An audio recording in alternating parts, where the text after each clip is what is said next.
On this channel, we talk a lot about how to manage your time when you're really busy and preparing for SACs and exams. But a neglected part is also how to manage your time when you're on the holidays and when things are relatively chill.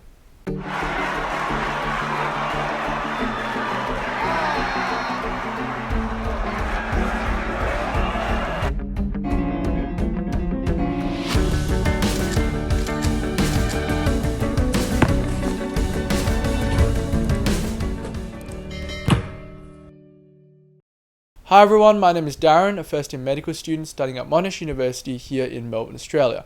Today we'll be talking about how to manage your time when things are relatively chill.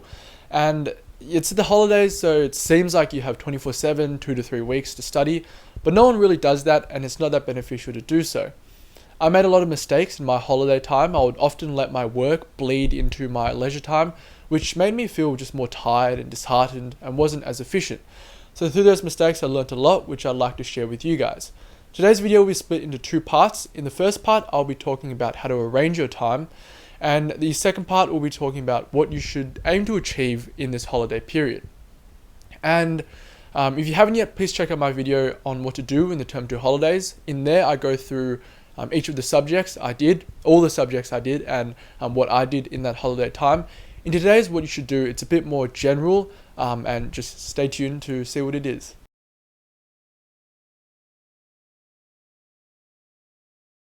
Firstly, how to arrange your time. So with this, try and aim to have a consistent schedule. So whether that's doing work every single day, doing work every second day, and also try and have a consistent time as well. Try not to have this time too late in the day, but something like 2 to 4 p.m. or 9 to 11 a.m., whatever works for you.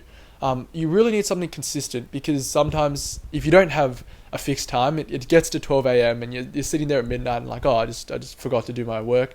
I've been watching YouTube the past time, and yeah, let's just do it tomorrow. So it's really good to have a consistent time that you stick to. I think this is really good for two main reasons. The first reason is that you get a lot of work done. 2 hours or 1.5 or however much you allocate over a long period of time, 2-3 weeks, is really useful. You can get a lot of work done, a lot of your holiday homework done, and really set good foundations for the start of term. And secondly, this is good because it just lets you enjoy your holidays more. A lot of people sometimes enjoy their holidays, but it's sort of a diversion from work. So they go out, they play basketball, they play video games, and sort of, okay, I'll do that work next week, I'll do it later or whatever. But it's always there, it's hanging over there, and you've probably had this experience as well. You just can't enjoy things as much, because when you're playing Xbox, suddenly that feeling of, oh, term 3 is coming, or oh, I have studying and holiday homework I haven't done, sneaks up on you. But if you've really set aside time to do your tasks, you know that, okay, I've done my work, I've been doing my work, and so I can really enjoy this time for myself, and that's just really fulfilling and satisfying, which is why I highly recommend you guys have this fixed schedule that you set for yourself.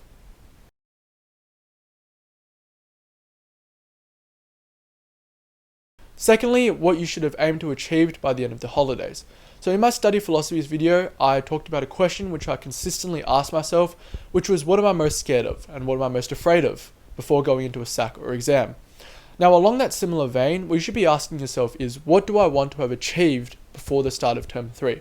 This varies from subject to subject and from person to person. For Latin, you might have wanted to memorize all the lines you've done. For some other language, you might have wanted to memorize your oral. For maths, you might want to finish off your binomial probability.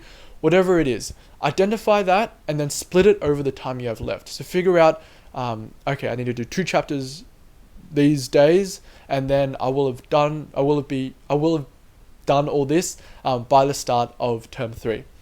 I think this is really amazing, because one of the difficulties of VCE is that there's no surefire way. No one can tell you for sure that if you do all these things, you'll get a 40. You do all these things, you'll get the prerequisite for your subject. You do all these things, you get a 50. And that makes it annoying. But by knowing what you want to do and knowing what you want to have achieved, then you can eliminate regret at the very least. So you can say to yourself, and this is what I said to myself, if I get all these things done by the start of term 3, I won't have any regrets. And then it's just a matter of setting that out, following it step by step. And in that way, you've created like a surefire guide for yourself, which might not guarantee like a perfect study score, but will guarantee that you go in there having done everything you can and everything you wanted to do. A really difficult thing to overcome in the holidays, and I've experienced it myself in these uni holidays, is to stop pushing things later. I think when you're in holidays, it's really easy to just want to enjoy each day, to say, okay, I'll give these days my leisure time and the days just drag on, and just leave everything for there's so many days left in the holidays, I can just do it then.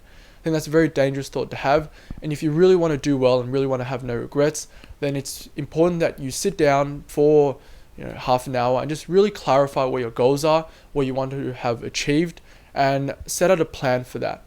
I wasn't a big fan. I wasn't a big fan of like really structuring every single moment of my life and studying and all that, but I would write down to-do lists like just randomly whenever I felt like there was a lot I needed to do, and also in the holidays as well, when I wanted to plan out over quite a long period of time what I want to do.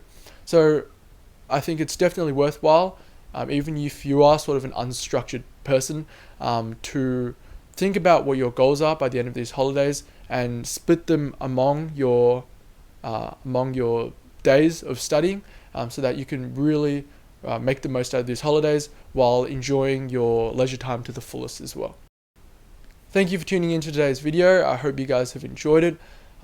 As I'm recording this video, the weather is very beautiful. I think the next week is pretty rainy, but hopefully you guys are still enjoying your time, going outside with friends, and doing whatever it is that you enjoy.